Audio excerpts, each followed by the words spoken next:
What is up, fellow sickos? I am Dan Valley coming at you with Mr. Grant Hughes, the certified fantabulous Mr. Grant Hughes. I was getting in the habit of calling you the one and the only Grant Hughes when you're not here. No. And then I'm like, that feels like a pretty common name. I really shouldn't frame. There's no one like you as an actual being, but there's definitely a bunch of people that have your name. And there's a much more famous one. Not that I have any level of fame whatsoever, but there is a Grant Hughes that is married to the actress Sophia Bush, and she's famous. And so if you Google my name, you're going to get this guy. You're going to get a lot of other Grant Hughes content. To be fair, Google just really hasn't caught up to the popularity of this podcast. And as the world's foremost popular media property, you are the most famous Grant Hughes. Yeah, a lot of people don't know that's why Google's getting broken up by the government. It's because it's just like doesn't work very well search-wise. It's not because of the monopoly. We are here with a bonus content because we're rolling out look aheads left. Man, Grant and I, we just put out content. Shout out to Grant and I, but we're bonus content. We're going to either draft, we'll exchange. I don't know why I'm using the word draft. We're going to exchange teams that still need to make moves. And we are defining it by we will be, or fans should be uncomfortable if these teams don't do something before the season or very early in the season. These are not situations where you would be like, oh, we're fine waiting until the deadline. And so there will be teams like, yeah, we could see them being active at the trade deadline, but you can easily justify, nope, just leave it, see what you have here. These are the teams that we're not okay with them playing it out, in large part because we've seen what happens when some of these teams play it out. And it's kind of just like, no, we don't want that anymore. How are you feeling about this exercise, Grant, considering that we both threw it on ourselves last minute? I think it's going to be a good framing device for, looking ahead is like, well, where are the trades going to come from? Because they're coming. And these are all teams I think you probably are going to want to look at when you're trying to figure out like where the shuffling is going to happen. I would add that like, for me, it's less like, oh, this is a catastrophe if they don't make a move. It's just like, there's very obviously unfinished business on this roster. Like it doesn't make sense. You wouldn't imagine they would complete the season looking the same way. It's just like, it would be surprising. So that's kind of how I'm looking at it. Would you like to start us off? Sure. I'll start one off. Keeps getting me in trouble, at least among Lakers fans, but I thought you were about to, I was like, is he about to talk about the Kings? No, I'm going to leave them alone. I think they've made their moves. Well, maybe not, but they're not on my list.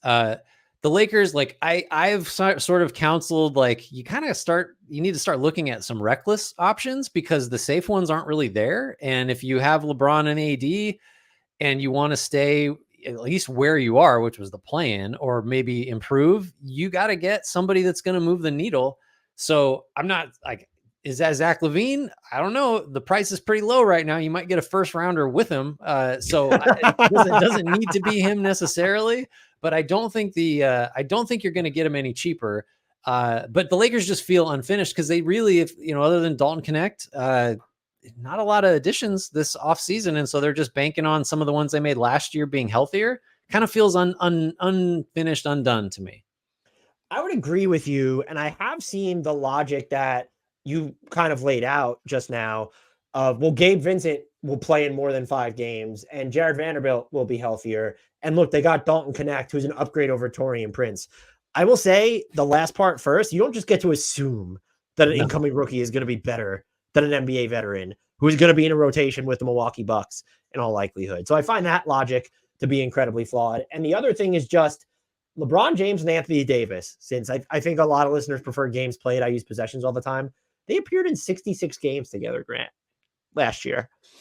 Are you going to take the over or the under on that number leading into next season? I'm taking the hard under on that one. And you just have to factor in, like, anytime one or the other is out, you're talking coin flip at best against most teams. And if they're both out, you're drawing dead. So it's if you're going to go for it, one, you're banking on them being healthy for this like third star pursuit to even make any sense. But like, what's the alternative? We just kind of hold on to our picks and then go in, like start getting ready for the post LeBron era right now. I mean, maybe, but I don't think that's the way to go. I think a valid form of pushback would be, well, who is the person they're supposed to go out and get? And I think you're at the point where it's, well, you don't need to look at this as the all or nothing proposition of we need to include Connect, 2 first rounders, 3 swaps, Austin Reeves, and go get LaMelo Ball or whoever that you think you could get. That player doesn't seem to be available. You mentioned Zach LaVine. If you could just get him for contracts, why not? At this point, he's almost and Reeves isn't one of those contracts. Just do it. Like, I just don't he's become underrated in the sense that, okay, the contract doesn't look great. He's injured. This is still someone who, if you slot him into the Lakers, where he's very clearly going to be the third best player and you're not going to need him to do a ton of distribution for you, it feels like he finally won't be miscast. Mm-hmm. And the other thing I'll point to here is, what was the point in staying under the second apron if you're not going to utilize that flexibility? And I just don't know how you look at last season. And okay, you did play really well when your top four guys, Rui, Reeves, Davis, and James, were on the court. But like, and the answer is just to stay the same. Like, what did you do during the postseason last year that makes you think like, oh, like this team is close as currently constructed? Yeah, nothing. I'll answer. What is their biggest need to you? But like, forget about player, but what is their, like, to me, it feels very clear. Like, hey, could we get any wings at all? But like two-way wings is just, they've decided to punt on them ever since the championship for some reason. Yeah, it's two-way wings for sure. Two-way anything. Like, so you're not just choosing between D'Angelo Russell or a potentially healthy Gabe Vincent, depending on your playoff need, and like giving back something on one end or the other. It's just, I know this is reductive, but one of the needs might just be a guy that can be, you know, the third star or whatever you want to call it. Someone that's like an upgrade over everybody except James and Davis, that can eat innings, like, you want to be careful with that, because that was the Russell Westbrook argument. That is not what I'm suggesting. But someone that could eat innings, maybe give those guys the opportunity to take nights off, and you have, you know, unnamed third guy and Davis or LeBron on a lot of nights. Like, that's enough to win some games. If everybody's healthy, then great. But it's just like, it's a high-end talent upgrade to me, I think. Or you try to balance things out at point guard or on the wing, one way or the other. And finally, I think the danger, this will apply to some more teams, and even if you want to say, well, why don't we wait and see how healthy they are and what Gabe Vincent and Jared Vanderbilt do, you just don't have that type of margin for error in the West. So like, Right. If it doesn't go according to plan or close to according to plan, you're almost kind of screwed at that point, because you'll have given up too much ground. My turn. I'm going to go with, this needs to become a bit now, your New Orleans Pelicans. There's a couple fronts where I think that this applies. They need to figure out what's going on with Brandon Ingram. Are you going to extend him? Are you letting this play out? Can you move him? What is the offer even out there for him? Regardless of what goes on with Brandon Ingram, though, I am wildly uncomfortable with the way the center rotation looks like right now. And I understand that you can make the point, well, whoever you get isn't supposed to play like this huge role. If you look at their depth chart, though, Grant, their best center, it's probably Daniel Tice. Like, I don't think that you're going to put Karlo Markovic over there over him. That's like way too soon to do something like that. Yves Missi either. So how many players do you have to go through in terms of New Orleans' best players before you get to a center? Oh, it's got to be double digits practically, right? Because it's Murray, McCollum, Ingram, Herb Jones, Zion Williamson, Trey Murphy. So those six are better than any centers you have. Are you putting Jose Alvarado ahead of Daniel Tice? Yeah. Are you putting Jordan Hawkins ahead of Daniel Tice? I am. I love Jordan Hawkins. So like, they're eighth or ninth. You have to go through 8 or 9 players before you can make a case. And that doesn't feel like a recipe for success. I understand that they can have Zion Williamson play the 5. That's better off being a club in your bag rather than like the primary tool in your belt type deal. And I just don't, they might be looking at it as, well, we haven't. Shout out to Sam Vecini framed it this way on one of the latest episodes of Game Theory. Like, you're just not going to win a playoff series like that. And they have 6 guys, this is how we framed it, who should theoretically close, and none of them are a center. That doesn't really excuse, he wasn't excusing it, by the way, for anyone who cares. That doesn't excuse not doing more to upgrade the center position here. And I just don't know if this is by design. Are they holding out for something? Or is this like by mistake where it's, we didn't, because you can say, well, would you feel better about this team if Larry Nance Jr. wasn't part of the DeJounte Murray trade? Like, yeah, no shit, I probably would, because that's like someone who resembles, like, he's not a true rim protector, but I'd rather have him play center and handle those responsibilities than throwing it on to Zion. Or does Daniel Tice need to play more than a few minutes per game? I won't say it's detrimental, because I'm still very high on this roster overall, but something just feels off here. And it doesn't, people are so often going to frame this in, well, it needs to be like a bigger name. But I don't know that it, like, just get someone who can eat up more minutes right now and be better than Markovic or Missi. Yeah. I think, we've spent a lot of time over the years talking about like, well, you need a very specific type of center for this team, right? And because otherwise Zion doesn't make sense. At this point, it's just like, get somebody. And like it'd be great if you could sort of, two birds this thing and have the Ingram trade be the thing that brings you back the center. It's just, we've spent long enough going over what the options are. And I don't see it right now. Maybe things will change, but that's the whole point of this, is like, things are going to need to change because this roster is very, very much unfinished.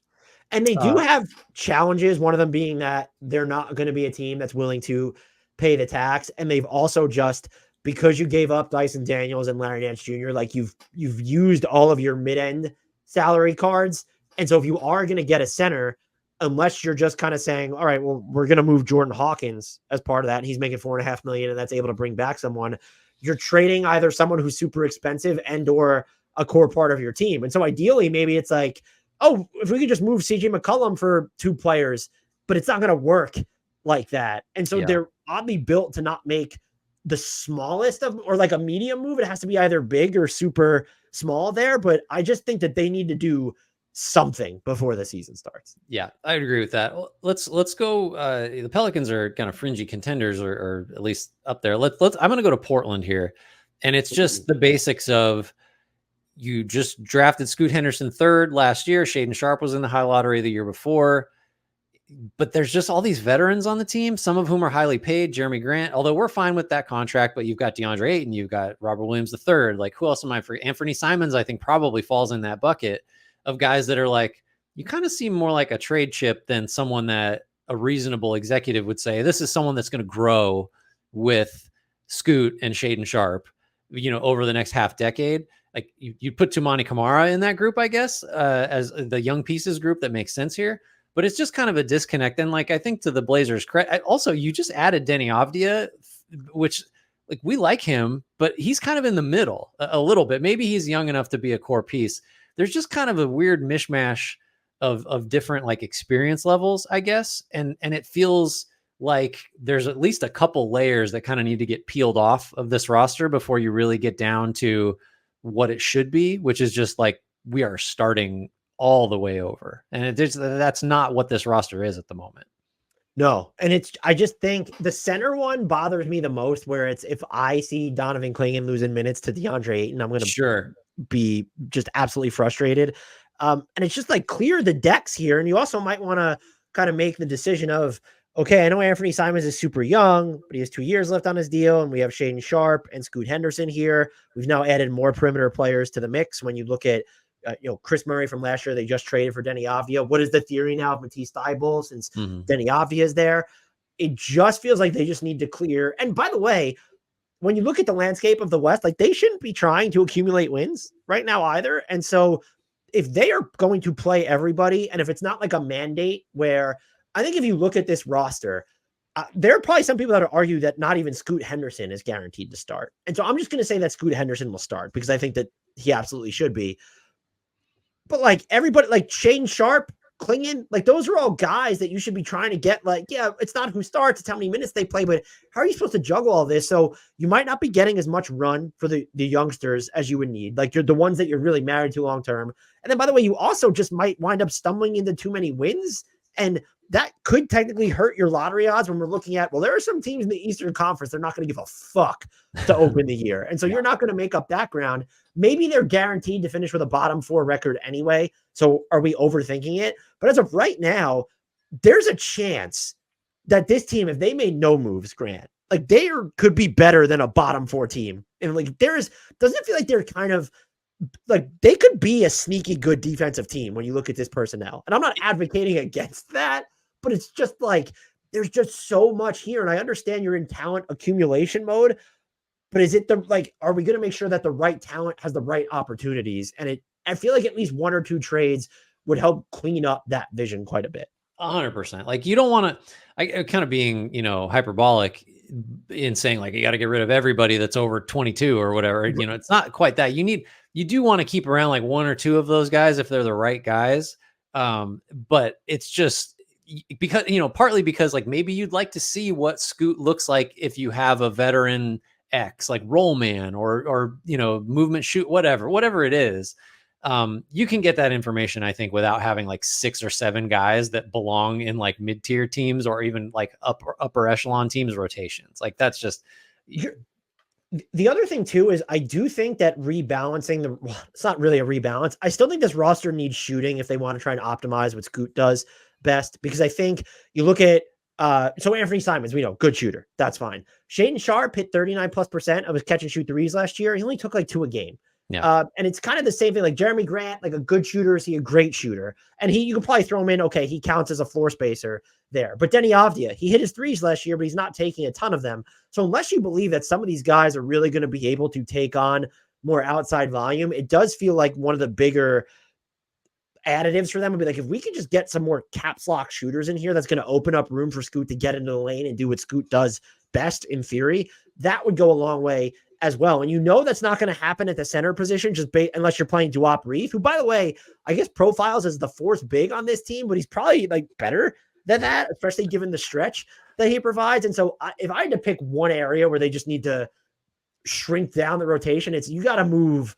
Can you figure out a way to move Ayton and Robert Williams III? And I understand that Robert Williams III's stock has cratered. I think he'd be a great flyer for a team that's like, all right, we'll withstand the health risk. Ayton's trickier, just with 2 years left on that much money. I've seen, to bring it back to the Pelicans, like some fans have tried to warm up to the idea of, are there 3-team scenarios where you move Brandon Ingram and get DeAndre Ayton back? I don't love that fit, but it does rebalance the roster like we were talking about. And just a quick note on that.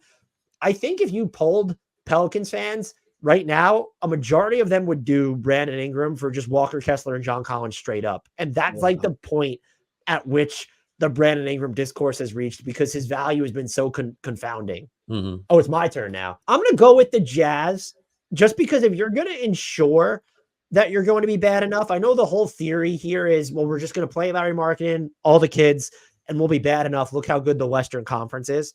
I think that's fair, but it's also kind of like, all right, they clearly don't like Walker Kessler, or they've shopped him. And so that feels like low-hanging fruit. The John Collins experiment hasn't worked out all that well. And if you really want to open up the runway for Kyle Filipowski, Taylor Hendricks, that's the name that could stand to go. And I think when you look at sort of their playmaking rotation, that Colin Sexton and Jordan Clarkson on balance don't stand in the way of Keontae George as we saw last year. But like, I don't think both of those guys should be on this roster. If you want to ensure that you're going to be bad enough, both of them definitely shouldn't be. One of them should not be playing, or at least be on this roster. So if they want to ensure that they're not going to stumble into another one of these half-season overachievements, I would say 1 to 2 to 3 players needs to be moved. Yeah, I think that's right. And obviously, like you just renegotiated and extended Larry Markkinen's deal. As long as he's healthy and doesn't get shut down in like mid-November, I don't think the Jazz can be a bottom 4 team. Like, even if they do just like sell off everybody that isn't part of like the 5-year window or whatever. So that would include Sexton and Collins and Clarkson at the top of the list. This is a weird situation, because normally you'd say, yeah, get rid of those guys. Let's get some picks. It's like, well, Utah's got enough picks, and the road to like. I just don't see, maybe you disagree, but you mentioned those East teams that are going to just come out of the gates like going in reverse. And then you've got Portland below Utah in the West. It's going to be really hard to maximize your lottery position by getting into the top/bottom 4. So this is a confusing one. Like Utah, it does seem like Utah is just kind of content to treat everybody as like, we will listen to offers, and if it's good enough, we'll take it. And if not, we'll just keep them because we got all the picks we need. It just feels like a little bit like Portland, minus the, like, maybe this guy's a cornerstone Scoot Henderson figure. They just have a lot of different players of like very different like experience levels and potential impact levels. And, the Markkinen piece of it is just like kind of representative of like, this is weird, right? Like, this guy wants to be here, but we're probably going to lose, but maybe we won't because he's that good. And it's just like, it feels, again, to go back to the thing I mentioned, feels like a little unfinished top to bottom. And the other quick point I'll make is a lot of people will default to saying they're just not going to play these guys as many minutes, and that's how they'll lose. That's not, it seldom happens where the season starts. It's like, oh, Colin Sexton's only playing 15 minutes. Like, if he's healthy, that's not going to happen. Like the shutdowns and the really stringent monitoring, that happens after the All-Star break, and probably even like a little bit later than that, like post-trade deadline into March, really. Yeah, no, something will have to happen for the Jazz to either be a playoff team or be a bottom four team. Would you do that trade that's been floating around out there if you're the Jazz, Brandon Ingram for John Collins and Walker Kessler? I'm not ready to give up on Kessler just as an asset. And then actually, no, if I have to pay Brandon Ingram $200 million, I'm definitely not doing that as the Jazz. The theory of that might, because if the theory was we just want the expiring contract rather than like the extra season of John Collins' deal, it's sort of like maybe you don't want to use Walker Kessler just to get off money. And Brandon Ingram's good. I guess if there was like a 3-team scenario where, okay, you're not taking on, maybe you're taking back bad money and that's how you're getting a first round pick or a prospect or something. That's one of those deals where I kind of understand it for both teams, but if that's the outcome to like the Brandon Ingram / Walker Kessler, John Collins debacle, I don't love it for either. Well, and like, are you doing that to free up a bunch of cap space to spend in free agency as the Utah Jazz? Like I got to question the premise of that. But at that point, though, you would have Brandon Ingram, Larry Marketing, Colin Sexton, some of these, maybe Keontae George pops, maybe Taylor Hendricks pops. Like, do you just look at it as like, well, they're not trying to, you're even more confusing because it's all right. You're clearly not a bottom 4 team, but you're also not a top 10 team, probably. Oh, yeah, like the Jazz are in a great position. Like, we love all their draft equity. We like their young players. Markkanen, I think, is just worth what he got. But it's like they're also kind of quietly in the middle. All those picks make it a little different, but they are kind of. It's like their upward and downward mobility is pretty limited, I would say. All right, my turn. I'm not going to pick this team because I want you to take them. I'm going to take the Chicago Bulls. This is a fairly obvious one. They need to trade Zach LaVine.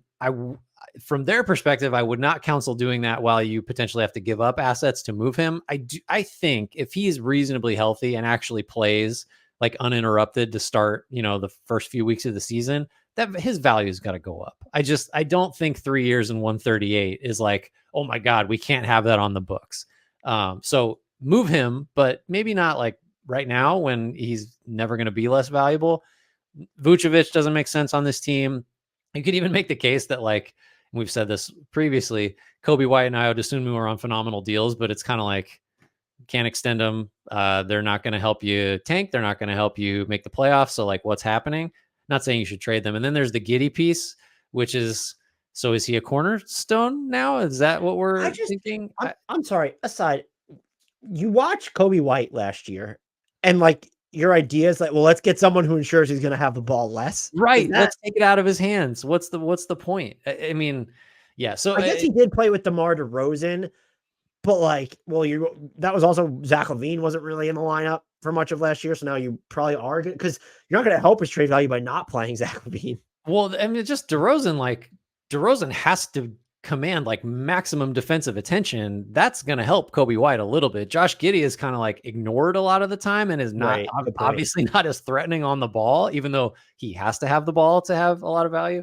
It's just, I think the Bulls are kind of, they're taking baby steps towards the teardown we've advocated for forever, but it's not, I mean, there's a long way to go here with some of these like big contract vets that are still around.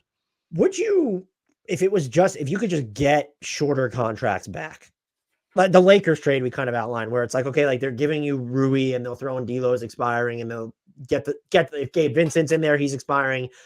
Are you making that type of a trade for Zach LaVine at this point if you're Chicago?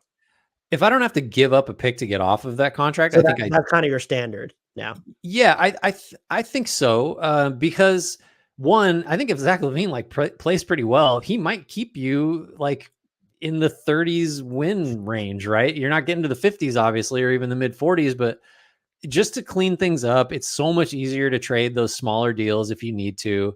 And just like, obviously Zach LaVine doesn't want to be there. Like that's been apparent for a long time. The Bulls don't want him there. So if let's do a vibe cleanup too, in the meantime, by trading him for guys that have smaller deals. One of my sort of I don't know what the package would look like. I don't even know if I would advocate for them doing it. I'd be so curious to see what Zach LaVine could look like in Toronto. It's like one of those teams where it's, if you had him and Quickly and Barnes and like, that's your basis, as if everyone else is just, to me, I would view them as fungible. I would watch the hell out of that team. Yeah, that'd be a fun team. And again, Toronto's kind of in the middle too. And LaVine might get you in the playoffs. I don't know. Like it's possible. Would you move I think this is more of a question for Kobe White, because I would assume we'll get you something, but he's not just like this can't miss type of player. If Kobe White is the most improved player candidate that he was last season, and he does have a ton of off-ball value, has a ton of on-ball value, doesn't it make sense, if the Bulls actually are concerned about the big picture, to move him when his value is at his peak? Because it's sort of a similar situation that Washington was in with Denny Avdia, except the salary is even lower. Like, he's not extending off of this number. And so I know maybe we're getting too far ahead of the game, but you're going to have to pay Josh Giddey. So now if you're going to funnel just a bunch of your money in 2 years' time to Josh Giddey and Kobe White, that's just like kind of an uninspiring spot to be as a team that I'm assuming will be like rebuilding at that point, or maybe they don't fancy themselves that. He's the player where I don't think they have to move him, but I also don't think his value is going to be any higher than it is now externally. And I don't think that his internal value is enough when looking at how cheap his deal is to say, well, we can't move him. He's our entire future. Well, and I think too, like as more and more teams find themselves second aproned, and it's like, oh my God, we need somebody that makes a difference, but we can't give up 2 or 3 salaries to get him. But I don't know what team I'm talking about, because most of them also don't have picks anymore to trade. But like Kobe White is someone that a team could look at that like is pretty inflexible and say like, well, we got this one bad contract and like 2 firsts. We'll take Kobe White for that because we're in win now mode. And yeah, maybe it's, I don't know, more palatable for a team like that to try to extend him off that number. If it's, I don't know. I think you're right. Ultimately that Kobe White is someone that is underpaid but also may not be good enough to be a cornerstone, and the Bulls can't keep him anyway. So like you might want to, it's counterintuitive, but you might want to look at moving him while you can. I wonder if, because, and it's funny that we have to look at it this way now, but he's on such a good contract that it hurts his future value, because teams are like, well, he has 2 seasons left, which is great, but like, are we going to have him beyond that? But a team like Orlando, would they give up a first and Anthony Black, or if it's Tristan Da Silva, and if like one of their young guys' salary and and a pick for Kobe White? I love that fit immediately. But as Orlando, you're kind of getting into, okay, well, we already maxed out Franz. Paolo's not going to be too far behind. And then we're going to have to pay Jalen Suggs something. Kobe White is valuable in the sense of, 2 more years of cost control. What happens after that? I think I'm still making the move, because 2 years is kind of a long time. And it's just, you deal with that. You cross that bridge when you need to get there. But I do think teams will, because it is semi-close. And especially, by the way, that would be the value in moving him now, is that teams, if they move him at the deadline or something, or any of these players, assuming they're viewed as assets, it's like, that's just less time on their deals. And with Kobe White specifically, that's going to make him less valuable. Kobe White to Orlando is the trade I did not know I needed. And now I'm on 100% on board with making it. Orlando doesn't like taking swings, apparently, based off of it. But again, if it's Orlando and they're giving up a first, it's like, all right, well, that's going to be the 22nd pick or whatever. It could be Denver's pick this year. I don't think that'll be too spicy. By the way, I mentioned this in the Orlando Magic look ahead, but part of their offseason grade needs to factor in that they poached one of the 5 most important players of the team whose draft pick they own this year. That's next level right there. You love to see it. So before I pick one, do you have this team needs to be on this list? Because I think I have 2 more teams that I'm kind of just like up in the air with. Well, I have 2 more teams on my list, and I don't feel I'm ready to almost like, well, I think you know the one I'm talking about, where it's like, let's just play it cool and see what happens. Everything's fine. All right. So let's talk about the Sacramento Kings. No, the Golden State Warriors. That's the one I go back and forth on, because they have a lot of depth and they've made other moves already. It's not like this rotation is barren, but they've also been at least a little, and I would say way more than that, intrigued by making some type of bigger swing. They were linked to Paul George. They were linked to Larry Marketing. You could play devil's advocate and say, well, based off what they were willing to give up for Larry Marketing, they're not actually serious about making these big time upgrades, which is fine. But I look at this team and I say, there are so many things that they clearly still need, even though they're deep. And you have Steph Curry going to his age 36 season. You have Draymond Green. I think this is going to be his age 34 season. Or they're like, what are you doing here? Like, are you just trusting that? And I think this is why I'm not sure. If you're saying, well, those 2 plus Kuminga plus Pods plus our depth, like that'll allow us to make some noise. And there's no one out there. There's no move we can make that would elevate us to title contender status. I do think Paul George would have brought them there temporarily. I love the Larry Markkinen fit. I don't think he would have quite nudged them up to that level. And so I might almost default towards what it looks like you're going to land on. And it's, we kind of have to let this play out because they have a bunch of goodies they could move. But what is the move they need to make almost needs to be so massive that I can't envision it. Yeah. So I've really like vacillated on where I think, because we've done a better or worse pod where I thought the Warriors would win more than they did last year, but now I'm working on something else where it's like I kind of think they're going to be a lottery team just because the West, they might make the play in, but I don't know. That's a coin flip, just because as they're presently constructed, if you believe them to be more than a 7, 8, 9, 10 seed in the West, you're saying Podziemski and Kuminga are going to get significantly better, like to the point where it's less of a pressing concern that they just don't have anybody to give them a shot on nights that Curry doesn't play or gets so much defensive attention or just at his age is off. Like he's going to have more off nights the older he gets. That is the highlights will still be there. They'll just be more bad nights. That's how aging works. So like if it's status quo, then okay, cool. You need massive growth like today from a lot of guys, and you need a lot of these depth pieces to hit, and someone like DeAnthony Melton to like exceed what you think you're going to get from him, which is possible. But again, I'm with you in that, like, what's the move? Like what it seems, they have a decent amount of draft assets. They have the young guys to do it. Like it's not like an asset problem. It's just like what do we throw all that stuff at? And at the moment, that guy's not out there. Does it give you any solace that when Kuminga, Pods, Green, and Curry played together without Thompson or CP3 last year, the Warriors were a plus 14.4 points per 100 possessions? I guarantee you, obviously, that and much more in-depth numbers are well known within the organization. And it's just like, okay, like this is a viable strategy based on some data that this might actually work. It might be good enough, but you can't look at that and say like, oh, perfect. Like there's definitely no need for an upgrade here. Like it's possible, but I don't know. It's just you need a lot to break right for the current team to be better than last year. And I also think like they can't even go well, at least with this specific player. Now, I think you could I bet you're going to say no. You could probably talk me into if it's just contracts and those contracts are Wiggins, Looney. So that's about 17 million right there. Actually, this gets them there. So Wiggins, Looney, and Gary Payton get you Zach LaVine. Do you do it? Just as I don't know what that does to your defense. But like it's a bet on Kuminga, it's a bet on Draymond, it's a bet on okay, we have DeAnthony Melton. Yeah.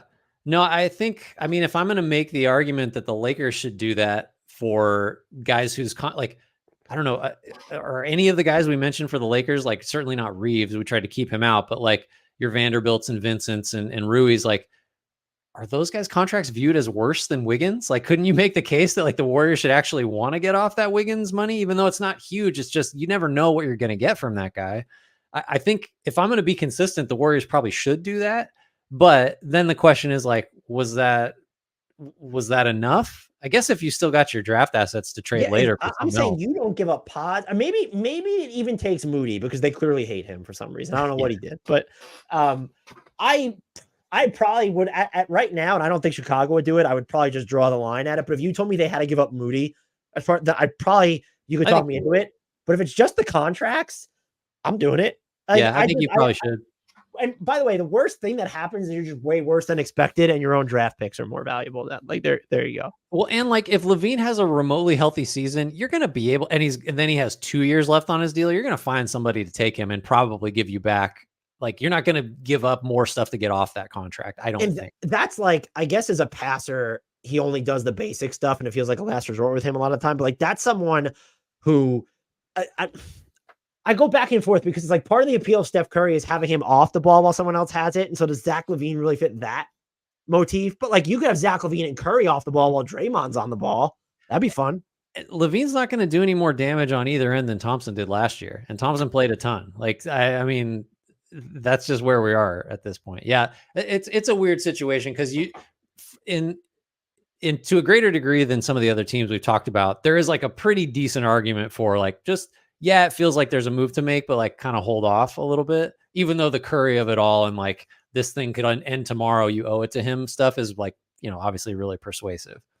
The last team I have is I'm just not sure, and it's mostly because I don't really know what they're doing, is the Atlanta Hawks. And Oh, so like you look at like the top of their rotation. So you have Trae Young, Bojan Bogdanovic, Zachary Risachet, Jalen Johnson, Clint Capella, Onyeka Okongwu, Larry Nance Jr., DeAndre Hunter, Dyson Daniels. That's 9 real guys. And depending on how you feel about Vit Krejci and his defense, or Garrison Matthews and his shooting, they also have Kobe Buffkin here. So there's just a lot of dudes. But you look at it and it's okay. How good are all these dudes together? And so it's compounded by, well, you have Zachary Risachet, who's going to be a rookie, and he should play a bunch. And then it's like Jalen Johnson and Onyeka, like those guys aren't finished products themselves either. But you also have Trae Young, and then it's we don't control our next 3 draft picks. And so it feels like they should be more. And we just moved DeJounte Murray for a future focused package, though, because Dyson Daniels, that's another guy who is a developmental project. I don't understand what they're doing, but I also don't know what else they're supposed to. Like, if you told me they then turned around and moved those 2 first-round picks they got to get a wing, I'd have to ask, okay, well, who is the wing? This feels like when I say they need to do something, I almost kind of just wonder, like, just go out and trade for Dorian Finney-Smith already, or go out and get Cam Johnson. Like, it just feels like they need someone who comes closer to being a two-way wing, an established two-way wing on this team. We don't know if Zachary Risachet is going to fit that bill out of the gate. Dyson Daniels, good passer, some nice feel in the lane, but he's not two-way yet. right. Like, the offense isn't all the way there, and there's questions with the jump shot. We saw maybe the floater falls at a higher clip. Do they belong in this discussion? Like, no, they do, because you could, like you were saying, you can draw up scenarios where, like, okay, this is a consolidation trade team. They need to package up 2 or 3 of these guys and turn it into, a difference maker. Or it could be like, this is a strip it down team. We got to move Capella. We've been trying to, DeAndre Hunter, even Okongwu, since apparently he's just not going to start despite getting that extension. And then, like, the real like the big like move is, and now not having control of your draft picks is a huge issue. You'd have to get back enough to justify this, and you already have Risachet. But there's like, this is a 36 win team last year. If they come out and go like 2-11 or something, the Trae Young talk is gonna start again. Because, like, what are you doing with this guy making this much on a team that's gonna win in the 30s again? Like, so you could draw up, like, this needs to be blown up in this way, this way, this way, and this way. And it's unclear which way is the best one. I really do think for them, more than a lot of these other teams, the early part of the season is going to be really informative, because depending on how it goes, how the mix looks, how Risachet looks, like if Risachet comes out and defies expectations and looks like someone that's like, oh my God, he actually is someone to build around and not just the dude who was there in the draft we happened to win the lottery for, then you've got all this cover to really, it's like, oh, we got our piece. Who cares if we don't have our future picks? We can rebuild around him and Jalen Johnson. A lot of ways to go.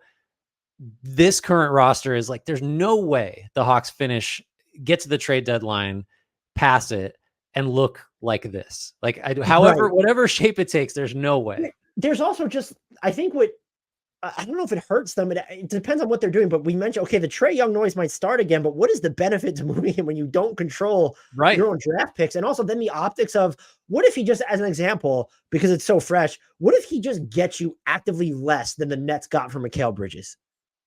I mean, he probably would. Well, I mean, it's 5 first-round picks and a swap that they got. So, but how does that, you would have to believe that it feels like if they're going to move Young, it'll be in service of, okay, we're still like trying to we're not rebuilding, we're retooling. We think that maybe we're better long-term, but like we're good enough in the short term that we're not punting on these draft, and San Antonio is sitting there laughing because they own control our first rounders. I will say this does feel like a team, if they can figure it out financially, because they're not going to pay the tax. Like, if Jimmy Butler or Kawhi Leonard is just available and like their value has reached the nadir of the point where like you don't need a ton of this future, like you're not giving up Risachet, of course, like that's just a non-starter, but like kind of and you're not giving up Jalen Johnson, who might sign an extension, but like you're kind of just, everything else is sort of fungible. This could be the team where I'm like, I could just see them rolling the dice here, because what is I don't know what Jimmy Butler's personality would be like next to Trae Young. I'd tune in. I'll tell you that much. I'm very curious. That would be exciting. Yeah, no, I think, like I said, like, I think that's a plausible outcome. And as is, just like, we got enough young pieces. We'll get some we'll get control of somebody else's draft and we'll just kind of start this over because the Trae Young thing is winning us 30 something games, and that's not good enough. We'd like to take option number 2. You know, it might get to that point too. So yeah, the Hawks are just in a weird limbo where I don't know which direction they need to move, but they need to move one way or the And other. well, they kind like it's been determined for them a little bit because of the whole draft pick thing. And so the longer you don't make a move, I would say the stronger the duality will be, where it's once you get to the middle of the season, does it become even harder to make the choice because, oh, it's clearer than ever that we shouldn't reinvest in this team. But Right. what's the argument for divesting at this point when we don't own our draft picks? Is there any other team that like I'm comfortable with every other team standing pat? The one I would advocate for would be the Magic. Just like, let's get another kind of off the dribble shot maker floor spacer in there. But need is a strong word because we just did our regrades for them. And they decided to bet on themselves last summer on an internal development. And the offense was flawed, but they ended up being good enough to win a bunch more games. Maybe it's the same scenario this year after adding Kentavious Caldwell-Pope, but they're just a team where it's like if players like a Brogdon or a Sexton or like they're sitting on the market like Kobe White, and Kobe White's different. That would probably be a real, but Anthony Simons, and it's really costing us like one of our young players in a pick. I'm looking at it if I'm Orlando. I think I am too, but I am more and more persuaded by their apparent wisdom in just saying we thought we'd get better. We believed in Jalen Suggs and Paolo, and like, by the way, Franz Wagner did not get better, and they still improved as a team. Like, he could have a rebound year. We love to see all the change and the rebuilds and the teardowns and the go for it trades, and like the Magic are kind of just like tiptoeing along, and it's kind of working so far. And maybe they still will have the assets to just go take the big swing when the time's right, and we're just being impatient about it. I don't know. Yeah, they do feel like obviously they have a need, right? They did not get the floor general type that we kind of wanted them to in the backcourt. But I don't know. Maybe Jalen Suggs just starts doing that. Like who knows? And maybe you get so much playmaking from Paolo and Franz that it doesn't matter.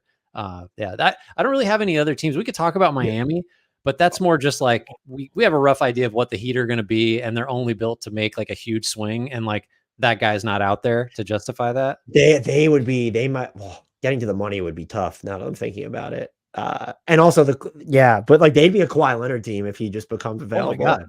Like, would they take the swing?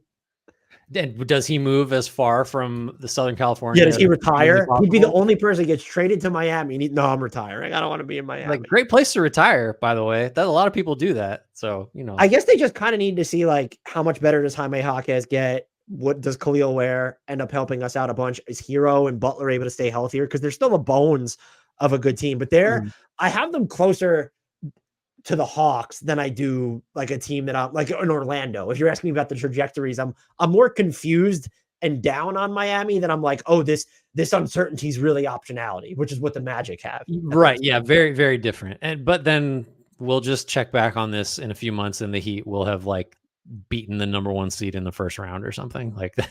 You did mention one other team, the Nets. Do you think that they need to, like, there's the Cam Johnson and Dorian Finney-Smith of it all? I guess if you want to consider, if we're not going to extend Cam Thomas, do we view him as a core player? I think Nick Claxton probably becomes like the apple of someone's affections when his trade restriction lifts, but that's a non-starter right now. I do personally think I think having the conversation is fine if the right Cam Johnson or DFS deal comes along.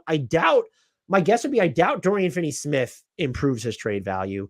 Maybe there's a chance Cam Johnson does, but I think you risk the floor of their value coming out from underneath them just because you still don't have any real, aside from Dennis Schroeder, table setters on this team. But in a vacuum, you could do nothing, and I think that you're going to be bad.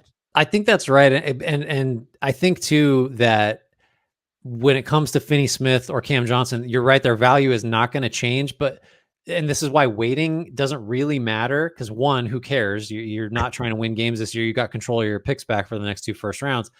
But maybe the market conditions change around the deadline where several teams need a Dorian Finney-Smith, and suddenly the guy that you probably couldn't get a first for, desperation and like competing bids get you what you want for him. So like, yeah, he doesn't make sense on this team, and Cam Johnson kind of doesn't really either. But there's not like the level of urgency. Like, they could go all the way through and even in the next offseason, I guess, if you wanted to. It was just I think you just kind of wait and see who gets kind of reckless in their bidding for those guys, because keeping them on the roster doesn't really matter for Brooklyn. I'm with you. I'm out of teams. Me You too. want to take us out of here? Sure. I'm out of teams. I'll take us out. Thanks everybody for checking in. Let us know if we we probably overlooked a team, or at least give us some. Yeah, Boston, like they probably need to trade one of Jaylen Brown or Boston's Jason top Tatum, 6. right? I don't know, Dan. I just don't know. So let us know. Thanks for listening, for watching. Make sure you rate, review, subscribe, do all the things to help the podcast grow. Word of mouth helps. Tell your friends, tell your enemies. Check out our merch. Dan is sporting it now. Links to get that are in the YouTube and podcast description, as is how to get to our Discord channel. I think that's going to cover it. Shouts Frank. Apologies, Jarrett.